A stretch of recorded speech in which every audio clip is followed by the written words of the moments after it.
अस्सलाम वालेकुम। आज के इस वीडियो में हम देखेंगे कि ईरान में जो क्राइसिस हो रही है, वहाँ पे जो प्रोटेस्ट हो रहे हैं, वहाँ पे जो पॉलिटिकल इंस्टेबिलिटी है, वहाँ पे जो एक इकोनॉमिक क्राइसिस है, वो कैसे चल रही है, ठीक। और उसके साथ साथ वहाँ पे कौन कौन से रिफॉर्म्स लाए जा सकते हैं जिससे वहाँ के जो हालात हैं वो ठीक हो जाएंगे। उसके बाद हम ये भी देखेंगे कि जो हमारे पास यूएसए है वो कैटेगोरिकली हेट क्यों करता है ईरान को, करेक्ट। हालांकि वहाँ पे डेमोक्रेसी नहीं है, तो बहुत सारी जगहों पे डेमोक्रेसी नहीं है। नॉर्थ कोरिया में नहीं है, हमारे पास सऊदी अरबिया में नहीं है, हमारे पास चाइना में नहीं है, करेक्ट। तो बहुत सारी ऐसी जगह है। हालांकि जो हमारे पास यूएसए है उसका जो ऐसा स्टैंड है किसके खिलाफ, ईरान के खिलाफ, वो क्यों है वो हम सब इस वीडियो में देखेंगे। सबसे पहले हम देखेंगे ईरान की क्राइसिस ये कैसे स्टार्ट होती है, ठीक। तो वहाँ पे ईरान में बहुत ज्यादा महंगाई बढ़ रही है, इन्फ्लेशन जो है वो बहुत ज्यादा इन्फ्लेशन है, ठीक। इन्फ्लेशन वहाँ पे जो है वो 40% से ज्यादा है, 40% से ज्यादा है। अच्छा, इसको हम इजी वर्ड्स में समझते हैं। अगर आपके पास ईरान में 15 लाख रियाल्स हैं, कितना है, 15 लाख रियाल्स हैं, तो ये बराबर है $1 की। इतनी ज्यादा गैप है। तो तेहरान में जो लोग होते हैं, तेहरान का जब का जो बाजार है उसको इकोनॉमिक हब माना जाता था, तो वहां के लोग जो है वो प्रोटेस्ट स्टार्ट क्या करते हैं, प्रोटेस्ट स्टार्ट करते हैं, ठीक। और उस प्रोटेस्ट को फिर एक पॉलिटिकल शेप मिल जाती है, जिस वजह से वहां पे आजकल इंटरनेट भी बंद है, वहां से टोटल कम्युनिकेशन ब्लैकआउट है, वहां से कोई कम्युनिकेशन बाहर नहीं आ रहा है। इस वजह से वहां पे ये सब चल रहा है। तो यहाँ पे हमारे पास स्पार्क जो है, स्पार्क जो है, तो मैन स्पार्क इस कौन सी स्पार्क है, मैन इकोनॉमिक क्राइसिस। अच्छा, ये इकोनॉमिक क्राइसिस वहां पे क्यों उठी, इकोनॉमिक क्राइसिस, ये इनके दो रीजन है। पहला रीजन हमारे पास जो है वो है सैंक्शंस। अच्छा, जो हमारे पास ईरान है, इस पे सैंक्शंस किसने इंपोज किए हैं, इस पे सैंक्शंस इंपोज किए हैं यूएसए ने, यूएन ने, और किसने सैंक्शन, यूरोपियन यूरोपियन यूनियन ने। इससे भी सैंक्शन इस पे इंपोज की है, करेक्ट। अच्छा, इन सैंक्शंस का पहले नेचर देखते हैं। सैंक्शंस जो है हमारे पास तीन टाइप की सैंक्शंस होती है। हमारे पास सबसे पहले क्या होती है, यूनिलैटरल, यूनिलैटरल सैंक्शंस। उसके बाद हमारे पास क्या होता है, मल्टीलैटरल। उसके बाद हमारे पास क्या होता है, सेकेंडरी।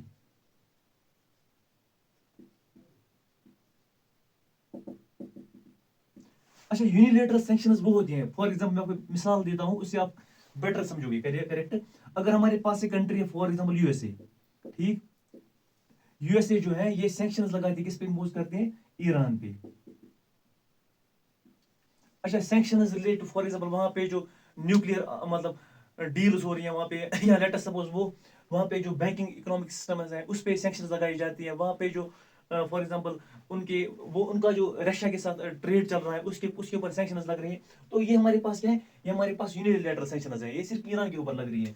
अच्छा, मल्टीलेटरल सैंक्शंस क्या है, अगर हमारे पास लेट अस सपोज यूएन है, ये किसके ऊपर सैंक्शंस लगा रहा है, ये भी ईरान के ऊपर सैंक्शंस लगा रहा है, ठीक। अच्छा, इन सैंक्शंस का नेचर क्या है, लेट अस सपोज यूएन ने सैंक्शंस लगाई किसके ऊपर, ईरान के ऊपर। ईरान के साथ लेट अस सपोज कोई ट्रेड नहीं करेगा, करेक्ट। तो जितनी भी कंट्रीज इस यूएन में आती हैं वो डरेंगी किससे ट्रेड करने में, ईरान के साथ ट्रेड करने में, करेक्ट। उसके बाद हमारे पास क्या होता है, सेकेंडरी, हमारे पास क्या सेकेंडरी सैंक्शंस। अच्छा, सेकेंडरी सैंक्शंस क्या होता है, लेट अस सपोज अगर यूएसए हमारे पास एक कंट्री है, वो सैंक्शंस लगाएगा किस पे, ईरान पे, कि फॉर एग्जांपल इंडिया जो है वो ईरान के साथ ट्रेड नहीं करेगा, पाकिस्तान जो है वो ईरान के साथ ट्रेड नहीं करेगा, तो वो हमारे पास सेकेंडरी सेक्शंस होती हैं। तो ईरान जो है इसको घेरा गया है किससे, किससे, सैंक्शन से। तो हमारे पास एक रीजन तो क्या है, सैंक्शन। एक सुपाक हमारे पास इकोनॉमिक क्राइसिस, हमारे पास पहला रीजन क्या बन गया, सैंक्शन। दूसरा हमारे पास क्या इसके ऊपर क्या है, टैरिफ्स। तो टैरिफ्स कैसे लगाए गए हैं, फॉर एग्जाम्पल ईरान के जो गुड्स हैं वो जो किसी भी जगह जाते हैं, ठीक, वहां पे उनके उनपे बहुत ज्यादा टैरिफ्स लगाए जाते हैं। As a result of which कोई बंदा जो है वो ईरान के साथ कोई ट्रेड ही नहीं करना चाहता, इसलिए वहां पे क्या होता है, एक इकोनॉमिक क्राइसिस हो रही है, ठीक। अच्छा, और क्या होता है, और मिसमैनेजमेंट ऑफ रिसोर्स भी होता है वहां पे, उस वजह से भी एक इकोनॉमिक क्राइसिस हो रही है वहां पे, करेक्ट, ठीक। तो इस वजह से क्या हो रहा है, इस वजह से लोग वहां पे क्या कर रहे हैं, प्रोटेस्ट कर रहे हैं, क्या कर रहे हैं, प्रोटेस्ट कर रहे हैं, ठीक। जब प्रोटेस्ट लोग करते हैं तो उनको गवर्नमेंट जो है वो क्या करती है, अरेस्ट करती है। जब अरेस्ट करती है तो वहां पे क्या होता है, शट डाउन हो रहा है, वहां पे इंटरनेट शट डाउन हो रहा है, ब्लैक कम्युनिकेशन ब्लैकआउट हो रहा है। अच्छा, ये मैंने यहाँ पे भी लिखा है, वहां पे जब सैंक्शंस लग रही है और मिस गवर्नेंस हो रही है, मिस इन चीज से क्या हो रहा है, इन चीज से इन्फ्लेशन हो रहा है, महंगाई इनसे हो रही है, ठीक। जब महंगाई हो रही है तो लोग प्रोटेस्ट करते हैं, लोग प्रोटेस्ट करते हैं। जब लोग प्रोटेस्ट करेंगे तो वहां पे जो गवर्नमेंट है वो क्या करेगी, اس پروٹیسٹ کو ریپریس کرے گی, دبائے گی اس پروٹیسٹ کو, ٹھیک ہے کریکٹ, اس پروٹیسٹ کو دبائے گی. اگر اس پروٹیسٹ کو دبائے گی تو وہاں پہ کیا آئے گی, ایک سیڈو اسٹیبلٹی, تھوڑی اسٹیبلٹی آئے گی, پھر سے یہ وسش سرکل جو ہمارے پاس ہے یہ پھر سے ریپیٹ ہو جائے گا, ٹھیک. اس کو ہم کہتے ہیں کننڈرم, ایرانی کننڈرم. کلیئر ہے یہاں تک؟ تو ہم یہاں تک پہنچ گئے. وہاں پہ جو پروٹیسٹس ہیں وہ اریسٹس میں کنورٹ وہاں پہ اریسٹس ہو رہے ہیں لوگ, اور اس کے ساتھ ساتھ شٹ ڈاؤنز ہو رہے ہیں. وہ لوگ شٹ ڈاؤن مطلب اریسٹ ہو رہے ہیں جو اس رجیم کے ساتھ نہیں کھڑے ہیں, ٹھیک. باقی لوگ جو اس رجیم کے ساتھ ہیں وہ تو ان کو تو وہ کھلے ہیں وہاں پہ, کریکٹ, ٹھیک. اچھا, ہمارے پاس یہاں پہ جو سینکشنز ہیں اس کے بارے میں ایران کے لوگ کیا کہہ رہے ہیں.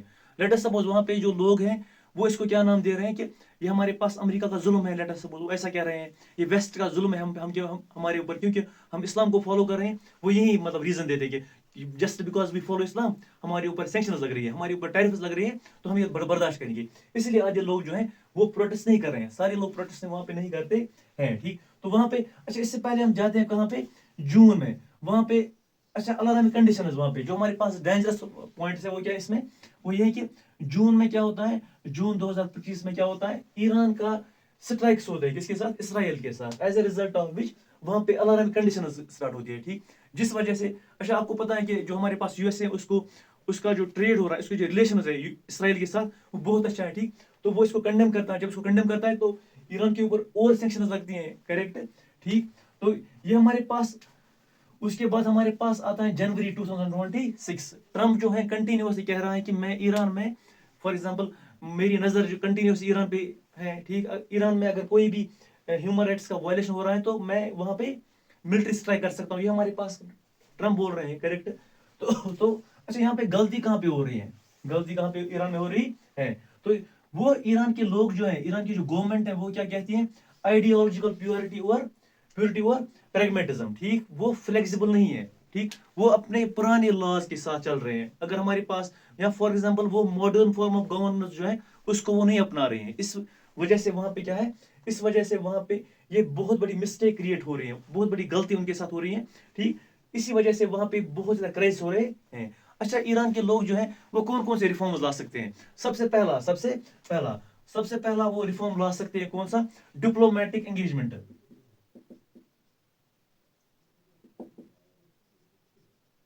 ڈپلومیٹک انگیجمنٹ لا سکتے ہیں وہاں پہ, کریکٹ. اس کے ساتھ ساتھ دوسرا ہمارے پاس جو ہے اکنامک ڈائیورسفکیشن.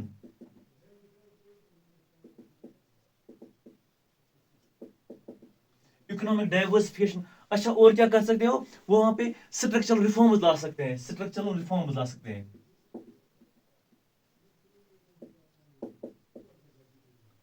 اسٹرکچرل ریفارمز کے ساتھ ساتھ اچھا, یہ ہمارے پاس ڈپلومیٹک انگیجمنٹ کا مطلب کیا ہے, وہ فار ایگزامپل یو این کے ساتھ بات کریں گے کہ ہم نئے نیوکلیئر ویپن جو ہے نہیں کریٹ کریں گے. اب ہمارے اوپر جو ہے سینکشنز کم کر دو, لیٹ اس سپوز, ٹھیک. تو ڈپلومیٹک انگیجمنٹ ہوگا تھوڑا سا وہاں پہ, ٹھیک. تو ان کے اوپر سینکشنز کم لگ جائیں گی تو ٹریڈ تھوڑا سا ٹھیک ہو جائے گا. اس کے ساتھ ساتھ کیا ہو جائے گا, وہاں پہ جو کنڈیشنز ہیں وہ ٹھیک ہو جائے گی, کریکٹ. اچھا, اکنامک ڈائیورسفکیشن کا مطلب کیا ہوتا ہے, ان کا جو primary source of for example income ہے وہ کیا ہے, آئل ہے, ٹھیک. ان کو جو اپنی اکنامی ہے وہ ڈائیورسفائی کرنی ہے, ٹھیک. وہ صرف آئل پہ نہیں کرنی ہے, ٹھیک. ان کو for example science and take میں خرچ کرنا ہے, ٹھیک. جو ٹیکنالوجی پہ زیادہ ان کو فوکس کرنا ہے. اس وجہ سے وہاں پہ کیا ہو رہا ہے, وہاں پہ جو کنڈیشن ہے وہ ٹھیک ہو سکتی ہے. اچھا, اور ان کو کیا کرنا ہے, اسٹرکچرل ریفارم جو گورننس میں وہاں پہ پرابلمز ہو رہی ہیں, وہاں پہ جو برائبری ہو رہی ہے, فار ایگزامپل وہاں پہ ٹرانسپیرنسی نہیں ہے, اس کو ٹھیک کرنا ہے, کریکٹ. تو ہمارے پاس اور یہ کیا کر سکتے ہیں, یہ مونیٹری اینڈ فسکل پالیسی, وہ نئی مونیٹری پالیسی لا سکتے ہیں. فار ایگزامپل وہ ایک انفلیشن کے اوپر جو نئے لاز لگا سکتے ہیں, ٹھیک. جو انفلیشن کو کنٹرول کرے, وہاں پہ ایک انفلیشن کو 40% اگر وہاں پہ لیٹ اس سپوز 30% کرے, اس سے پھر کم کرے, اس سے پھر اسے کر کے کم کرے. اچھا, اور یہ کیا کر سکتے ہیں, ریجنل کوآپریشن. اچھا, ریجنل کوآپریشن کا مطلب کیا, جو ایران کی نیبرنگ کنٹریز ہیں, ایران کا ان کے ساتھ ریلیشن ٹھیک نہیں ہے, کریکٹ. تو ایران کو چاہیے کہ ان کے ساتھ جو کوآپریشن ہے وہ ٹھیک ٹھاک کریں, ٹھیک. تو اس وجہ سے وہاں پہ جو وہاں کے حالات جو ٹھیک ہو سکتے ہیں. فار ایگزامپل وہاں پہ سعودی عربیہ ہے, باقی کنٹریز ہیں, ان کے ساتھ اگر ریلیشنز ٹھیک کرے گا تو یہاں پہ یہ مطلب کنڈیشنز آلموسٹ مجھے لگتا ہے کہ ٹھیک ہو جائے, کریکٹ. اور وہاں پہ جو وہ کیا کر سکتے ہو, وہ کر سکتے ہیں مطلب وہ سوشل انویسٹمنٹس کر سکتے ہیں. فار ایگزامپل جو ہمارے پاس ٹوریزم کو बढ़ावा दे सकते हैं, ठीक। तो ये हमारे पास कुछ पॉइंट्स हैं, अगर ईरान इन पे काम करेगा तो वहाँ पे जो कंडीशंस हैं वो ठीक हो सकती हैं। अच्छा, और क्या कर सकते हैं वहाँ पे वो? अच्छा, डाइवर्सिफिकेशन हमारे पास जो है वो इसमें कैसे डाइवर्सिफाई कर सकता है? फॉर एग्जांपल जो हमारे पास फॉरेन स्टूडेंट्स हैं उनको फॉर एग्जांपल वो स्कॉलरशिप दे सकता है, ठीक। तो एक मतलब वहाँ पे जो कंडीशन है फॉर एग्जांपल इकोनॉमी उसकी जो है वो ठीक हो सकती है। अब हमारे पास जो मेन पॉइंट है, मैंने आपको पहले बताया था कि वहाँ पे जो why does America hate Iran, Iran को अमेरिका से के साथ इतनी प्रॉब्लम्स क्यों हो रही है, करेक्ट। तो ये हम देखेंगे अब। तो पहला पॉइंट जो है वो सैंक्शंस है, करेक्ट।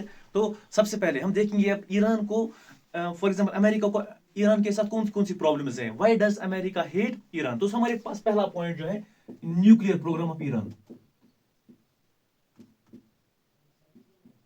हालांकि ये दिखा हुआ है इसराइल का भी न्यूक्लियर प्रोग्राम है, उसको अमेरिका को उसके साथ कोई दिक्कत ही नहीं है, ठीक। तो पहला पॉइंट ये है, अमेरिका यही रीजन देता है। दूसरा क्या है? Support for Hamas, support for different proxy groups, for example Hamas. तो अमेरिका कहना है कि जो हमारे पास ईरान है वो क्या कर रहा है, वो डिफरेंट प्रॉक्सी ग्रुप को सपोर्ट कर रहा है, इनको फंड कर रहा है, हालांकि इनके पास फंड ही नहीं है, तो कैसे फंड करेगा हमास फॉर एग्जाम्पल। तो ये हमारे पास दूसरा रीजन है। तीसरा हमारे पास क्या है? Regional military.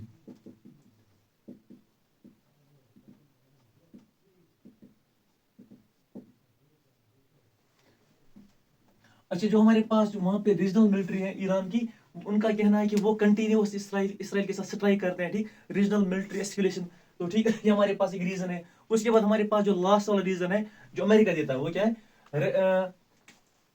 लास्ट वाला रीजन हमारे पास जो है alliance with Russia. So this is the reason given by America. तो जिस वजह से अमेरिका जो है वो इस पे कंटिन्यूसली टैरिफ सैंक्शन लगा रहा है, करेक्ट, ठीक। तो चलिए थैंक यू, मिलते हैं नेक्स्ट वीडियो में, तब तक के लिए थैंक यू।